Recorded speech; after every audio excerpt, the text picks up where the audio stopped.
வன்னியர்களுக்கு இடஒதுக்கீடு வழங்குவதில் திமுக அரசு காலம் தாழ்த்துவதாக கூறி விருதுநகரில் பாமக சார்பில் கண்டன ஆர்ப்பாட்டம் நடைபெற்றது.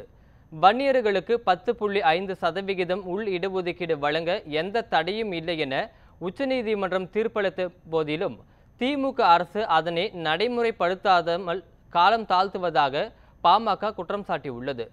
இந்நிலையில் தமிழக அரசை கண்டித்து மாநிலம் முழுவதும் பாமகவினர் ஆர்ப்பாட்டத்தில் ஈடுபட்டனர்.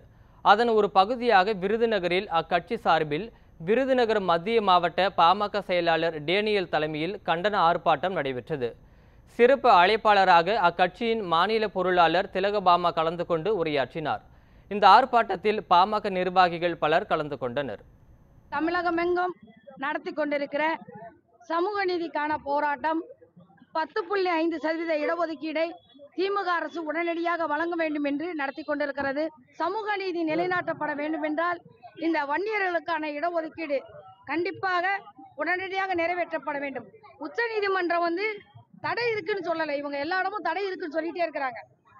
தடை இருக்குன்னு சொல்ல தகவல் கேட்கறாங்க, டேட்டா கேட்கறாங்க. இந்த டேட்டா கொடுத்தா இந்த இடஒதுக்கீடு உடனடியாக தரப்படும் என்று சொல்லியிருக்கிற நேரத்தில் 1000 நாட்கள் கடந்தும் திமுக அரசு அந்த தகவல்களை நீதிமன்றத்துக்கு கொடுக்காமல் இருப்பதை நாங்கள் கண்டிக்கின்றோம், வன்மையாக கண்டிக்கின்றோம்.